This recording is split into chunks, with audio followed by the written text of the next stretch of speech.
Bienvenue dans notre café philosophique. Aujourd'hui, on va s'attaquer à un très très gros mot. Un mot qui obsède un peu nos sociétés. Le succès. Oui, le succès. Tout le monde en parle, tout le monde le veut, mais on ne sait pas toujours très bien ce que c'est. C'est exactement ça. Et les textes qu'on explore aujourd'hui proposent en fait de jeter l'image un peu classique du millionnaire sur son yacht Mhm. pour la remplacer par quelque chose de bien plus profond. Une sorte de pyramide du bien-être. C'est ça. Notre mission, ce sera donc de voir si cette construction philosophique, eh bien, elle tient vraiment la route ou si c'est juste une belle théorie, un peu inapplicable dans le chaos de nos vies. C'est un excellent résumé. Le défi, c'est de voir si ce modèle est une véritable carte ou juste un joli dessin. Et pour commencer, la source nous force à faire un grand ménage. Un ménage, c'est-à-dire. Elle nous demande en fait d'oublier tout ce qu'on pense savoir et de se poser la question la plus simple qui soit. Au fond, un être humain, ça cherche quoi? Naturellement, instinctivement. D'accord, et la réponse? La réponse selon cette philosophie, elle est double. Premièrement, la santé, physique et mentale. Et deuxièmement, le bonheur. Juste ces deux choses? Pas l'argent, pas la reconnaissance, le pouvoir? Non. D'après cette vision, tout ça, ce sont des moyens, au mieux, des outils, et parfois même des pièges. Mais les véritables destinations, c'est la santé et le bonheur. Pourquoi? Parce que la maladie et le malheur sont des états de souffrance. Et nous sommes, disons, biologiquement programmés pour fuir cette souffrance. Tout le reste n'est qu'un véhicule potentiel pour nous amener vers ces deux buts. C'est un renversement de perspective assez puissant quand même. On nous apprend à cocher des cases. Le diplôme, le salaire, le statut. Oui, Et là, on nous dit que si ces cases ne remplissent pas nos jauges de santé et de bonheur, eh bien, elles ne valent rien. C'est presque subversif. c'est le mot. Et c'est précisément là qu'intervient la distinction la plus importante des textes, celle qui est vraiment au cœur de tout le modèle. Laquelle? La différence radicale entre gagner et réussir. Ah oui, on a tendance à utiliser les deux comme des synonymes pourtant. Et c'est une erreur fondamentale, nous dit-on. Gagner, c'est atteindre un objectif externe, quel qu'en soit le coût. C'est la victoire. D'accord. Réussir, c'est atteindre un état d'être interne, un accomplissement qui nourrit la santé et le bonheur. D'accord, je commence à voir la nuance. L'exemple donné dans les textes est brutal de clarté. Imaginez un homme d'affaires qui se tue au travail pour devenir millionnaire. Ok, Il atteint son but, il a gagné, mais dans le processus, il a ruiné sa santé avec le stress, il a brisé sa famille par son absence, et il a tellement épuisé son corps qu'il a raccourci sa propre vie. ah là je comprends parfaitement. Donc on peut être un gagnant couvert de trophées aux yeux du monde, Exactement. mais être un perdant total dans sa propre vie. Sa victoire, c'est une coquille vide. C'est précisément ça. Il a remporté une bataille, celle de la richesse, mais il a perdu la guerre de son propre bien-être. Il n'a pas réussi. C'est un winner, comme disent les textes, mais pas une successful person. Et donc, toute la philosophie qui suit, c'est une tentative de construire une architecture pour atteindre ce vrai succès, pas la simple victoire. Oui, et cette architecture, c'est la fameuse pyramide. D'accord, alors explorons cette pyramide. J'imagine qu'on commence par les fondations? Exactement. Les fondations, c'est un triptyque, 3 éléments indissociables. Il y a la raison, c'est-à-dire la pensée logique, rationnelle. Mhm. Il y a la science, qui représente la connaissance, le savoir. Et enfin, l'action, la mise en pratique. Et l'idée, c'est que les trois doivent fonctionner ensemble. Toujours. La connaissance sans action, c'est stérile. L'action sans raison est aveugle et dangereuse. Et la raison sans connaissance, c'est une simple opinion sans fondement. Attendez, raison, science, action, ça sonne très cartésien, très siècle des Lumières. Est-ce que cette vision ne néglige pas un peu l'intuition, la créativité, l'émotion? Ce sont aussi des moteurs puissants, hein. C'est une excellente question. Et la source y répond de manière assez claire. Elle ne dit pas que l'émotion ou l'intuition sont inutiles. Au contraire, elle dit que la raison, c'est le gouvernail.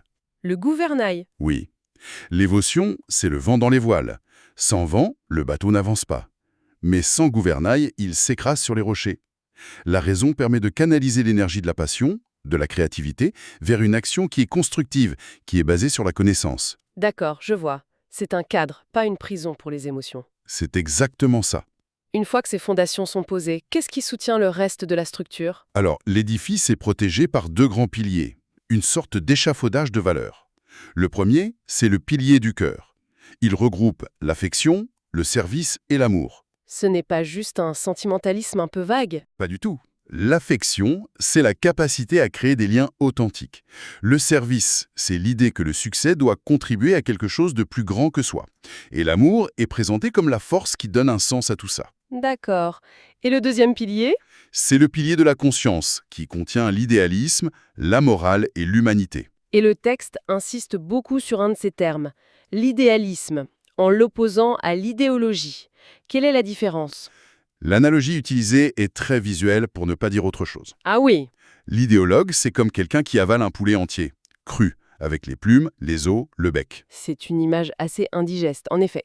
C'est le but. Il prend un système de pensée en bloc, une religion, une politique, une philosophie, et il l'accepte tel quel, sans trier, avec les bonnes et les mauvaises parties. D'accord, il avale tout. Voilà. Et à l'opposé, il y a l'idéaliste. Lui, c'est celui qui prépare ce poulet avec le plus grand soin. Il le plume, il le vide, il enlève les os, ne garde que la meilleure viande et la cuit à la perfection. Je préfère cette version. On est d'accord. L'idéaliste, en fait, ne cesse de questionner ses propres croyances. Il cherche activement des avis contraires, non pas pour les rejeter, mais pour tester la solidité de ses propres idées. Donc il est prêt à changer d'avis. Absolument. Il est prêt à corriger, ou même à abandonner une croyance si elle s'avère fausse ou nuisible. C'est une quête de vérité, pas une adhésion à un dogme. Donc si je résume, on a des fondations rationnelles et deux piliers, l'un affectif, l'autre moral. C'est une structure complète maintenant. Entrons dans le concret. La base de cette pyramide, ce sont des principes, c'est ça? Oui, la base de la pyramide, c'est la boîte à outils du succès. La source en liste plusieurs, mais on peut se concentrer sur 3 qui forment vraiment le socle de tout le reste. Allons-y. Il y a la gestion du temps, la définition des objectifs et la force de la continuité. Commençons par le temps. C'est le grand ennemi de notre époque. On a toujours l'impression d'en manquer. Et la source nous dit que ce n'est pas un problème de quantité, mais de qualité. Elle propose la fameuse matrice important-urgent. Oui, je connais. La plupart des gens vivent dans l'urgent, qu'il soit important ou non. Une notification, un appel, un mail, c'est ce que j'appellerais la tyrannie de l'alerte. C'est très juste. Les personnes qui réussissent, au sens de cette philosophie, organisent leur vie autour de ce qui est important, mais pas urgent. Par exemple. Prendre soin de sa santé, se former, construire des relations profondes, travailler sur des projets de fond. C'est plus facile à dire qu'à faire. L'urgent a une force d'attraction incroyable. Absolument. C'est pour ça qu'un autre principe psychologique est ajouté, c'est de considérer qu'aujourd'hui est égal à demain. Qu'est-ce que ça veut dire? C'est une façon de dire que chaque choix que l'on fait aujourd'hui construit la personne que nous serons demain. Si on intègre ça, on devient capable de choisir un petit effort aujourd'hui, Comme aller au sport ou lire un chapitre. exactement, pour un grand bénéfice demain, au lieu de choisir le plaisir immédiat qui va créer des problèmes futurs. C'est la définition même de l'investissement sur soi. D'accord, pour le temps. Le deuxième outil, les objectifs. Là encore, c'est un mot qu'on entend partout, mais la source critique certaines approches, comme celle du film Le Secret. Oui. Ce qui manque à la simple visualisation, selon ces textes, c'est le pont entre le rêve et la réalité. La source est très directe. On n'atteint pas ses vœux, on atteint ses objectifs. La différence, c'est le plan d'action. C'est ça. Un objectif, c'est un vœu qui a un plan d'action. Vouloir quelque chose très fort, c'est le moteur, c'est bien, mais ça ne suffit pas. Il faut une stratégie. Et cette stratégie, elle se décompose comment? En 3 étapes.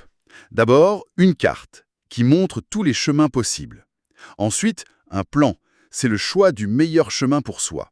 Et enfin, un programme qui consiste à inscrire ce plan dans un calendrier avec des étapes concrètes. Donc vouloir ne mène pas à avoir. Non. Vouloir doit mener à créer. On passe de la pensée magique à l'ingénierie de projet, en somme. Et le troisième principe, la continuité, il semble le plus simple en apparence. Le plus simple à comprendre, oui, mais le plus difficile à appliquer, c'est la persévérance. L'exemple donné est vertigineux. Dites-nous. Une personne qui étudie son domaine 4 heures par jour, sans exception pendant 27 ans, deviendra l'une des personnes les plus expertes au monde sur ce sujet. 27 ans, c'est énorme. C'est mathématique. Le problème de beaucoup de gens, ce n'est pas le manque d'efforts ponctuels, mais l'inconstance. Ils font 10 km en avant, avec une grande motivation. Puis 9 km en arrière par découragement. C'est ça. Au final, ils font du surplace. Notre culture célèbre les sprints, les succès fulgurants. Cette philosophie, elle, célèbre le marathonien. C'est une idée très puissante. Cette image de faire du surplace malgré beaucoup d'efforts parlera à beaucoup de monde. Si ces réflexions interpellent, si elles nourrissent la pensée, c'est précisément la mission de notre café philosophique. Nous invitons ceux qui nous écoutent à aimer et partager cette discussion pour que ces idées puissent cheminer. Et cette idée de construire brique par brique sans jamais reculer nous amène logiquement au niveau supérieur de la pyramide, j'imagine. Après les outils, il y a la personne qui les utilise. Exactement. On passe de la boîte à outils à l'architecte lui-même, la construction de soi. Et au cœur de cette construction, il y a un concept encore plus profond que la confiance en soi. C'est l'estime de soi. Et sur quoi repose cette estime de soi selon les textes? Sur plusieurs convictions fondamentales. Par exemple, la reconnaissance que l'être humain est la seule chose sacrée dans notre expérience du monde. D'accord. C'est la capacité à établir des frontières psychologiques saines. C'est résumé par la phrase « Je suis moi et tu es toi ». Nous sommes des entités distinctes, nous ne sommes pas fusionnés. Attendez, cette idée de frontière, je suis moi, tu es toi, ça peut paraître un peu froid ou individualiste pour certains. Comment est-ce qu'on concilie ça avec le pilier du cœur qui parle d'amour et de service? Ça semble contradictoire? C'est une tension fascinante. Et la réponse de la source est que l'un ne va pas sans l'autre. Des frontières saines ne sont pas des murs, ce sont des portes bien gardées. Des portes bien gardées. Oui, elles sont la condition préalable à un amour et à un service qui soit authentique. Aimer l'autre sans frontières, c'est risquer de se perdre en lui, de fusionner dans une sorte de codépendance. Je vois, on ne peut pas aider si on se noie soi-même. On ne peut véritablement aider ou aimer que depuis un espace de solidité intérieure. C'est seulement quand le « je suis moi » est bien établi que je peux me tourner vers toi et offrir le meilleur de moi-même, sans me dissoudre. C'est la différence entre le don et le sacrifice. C'est beaucoup plus nuancé vu comme ça. Des frontières saines pour un amour sain. Quels sont les autres aspects de l'estime de soi? Il y a l'acceptation de l'égalité fondamentale entre tous les êtres humains. Personne n'est intrinsèquement supérieur ou inférieur. Il y a aussi le fait de savoir que l'on est aimable, au sens anglais de lovable. Digne d'être aimé. Digne d'être aimé, tout comme les autres le sont. Et enfin, un point crucial, n'avoir honte de rien de ce qui nous constitue, ni de son âge, ni de son corps, ni de ses origines, ni de son parcours. Même si on n'en est pas fier. C'est le résultat d'une histoire. L'important, c'est d'être en paix avec qui l'on est, sans complaisance, et de toujours chercher à s'améliorer. Et cette amélioration, cette construction, j'imagine qu'elle ne se fait pas dans le confort et la tranquillité. Absolument pas. Et c'est le dernier principe qu'on va aborder, le défi, le challenge. La source est formelle. La croissance et le bonheur n'existent pas sans défi. Pas de bonheur sans effort. La métaphore utilisée est magnifique, comme une graine qui doit briser sa propre coquille et lutter contre la terre pour percer et devenir un arbre. L'être humain a besoin d'obstacles à sa mesure pour révéler son potentiel. Il y a un vers qui est cité qui dit « Nous sommes une vague, notre quiétude et notre non-existence. Nous sommes vivants par le fait que nous ne nous reposons pas. » C'est une vision très dynamique du bonheur. Le succès, ce n'est pas un hamac sur la plage, c'est l'ascension d'une montagne. C'est un bonheur actif, pas passif. L'état de bien-être optimal, selon cette philosophie, se trouve précisément à cet endroit magique où nos compétences sont mises au défi par une tâche qui nous semble juste un peu au-dessus de notre niveau. C'est l'état de flow, en quelque sorte. On pourrait dire ça. C'est dans cet effort, dans cette tension créatrice, que l'on se sent le plus vivant et que l'on réussit véritablement. Le succès n'est pas la destination, c'est le cheminement lui-même. Nous arrivons au terme de notre exploration. On a voyagé, je trouve, d'une définition de la réussite comme une victoire extérieure à une compréhension du succès comme un état d'être intérieur, holistique, un édifice qu'on construit patiemment sur cette pyramide. C'est ça, une pyramide de raison, d'action, d'amour et de conscience de soi. Et pour laisser notre esprit travailler, je propose une dernière pensée. Oui, avec plaisir. Les textes nous ont fourni une carte détaillée, une architecture pour le succès, mais ils soulèvent une question qu'on n'a fait qu'effleurer. Dans une société qui célèbre sans relâche la victoire, la richesse, le pouvoir, les marqueurs externes, Oui. comment un individu peut-il cultiver la discipline intérieure nécessaire pour suivre ce chemin du véritable succès? Quelles pratiques quotidiennes peuvent nous ancrer à notre propre pyramide lorsque le monde entier essaye de nous vendre une architecture complètement différente? C'est une question fondamentale à emporter avec soi. Merci de nous avoir rejoints pour cette discussion et à bientôt pour une nouvelle analyse en profondeur des idées qui façonnent notre monde.